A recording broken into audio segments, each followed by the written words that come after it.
एक समय की बात है, एक घना जंगल था जिसे डार्क शैडो वुड्स कहते थे।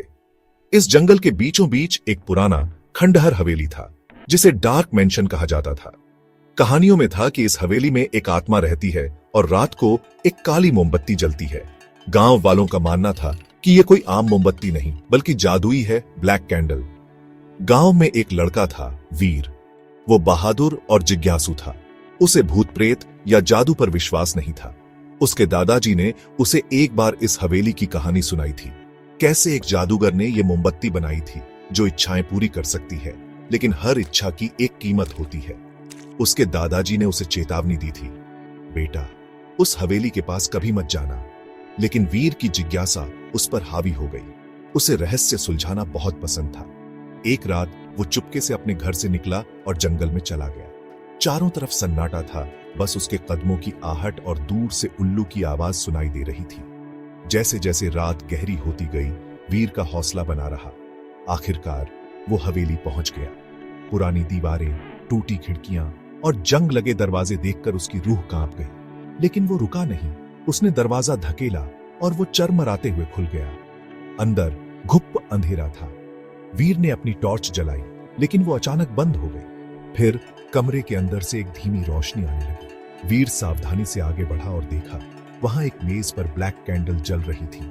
उसकी लौ काली थी, लेकिन उससे जो रोशनी निकल रही थी वो चमकदार सफेद थी। वीर मंत्रमुग्ध हो गया और उसके पास गया।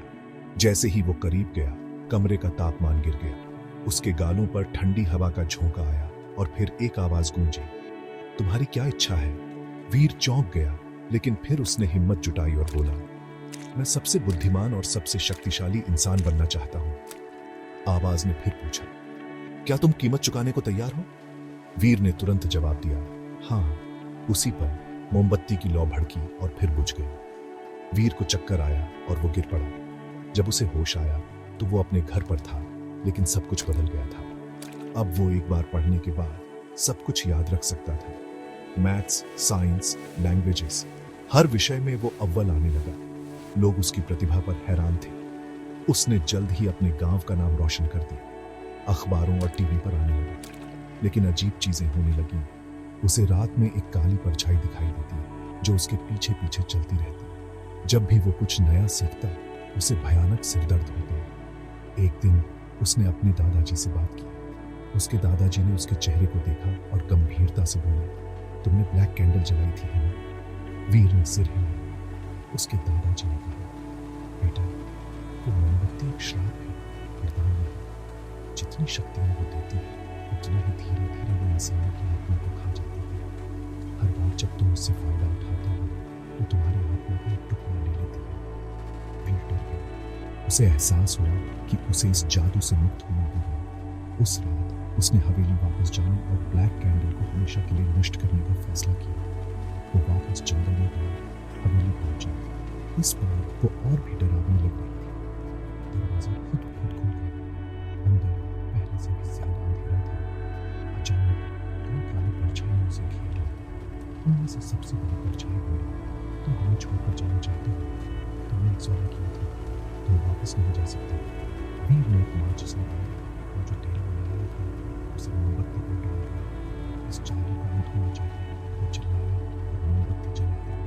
इस बार लौ लगी थी, हवा हिल गई, दीवारें फट गई और जोरदार चीखें गूंजी। फिर बेहोश हो गया। जब उसे फिर होश आया तो वो अस्पताल में था। डॉक्टरों ने कहा कि वो 2 दिन से बेहोश था।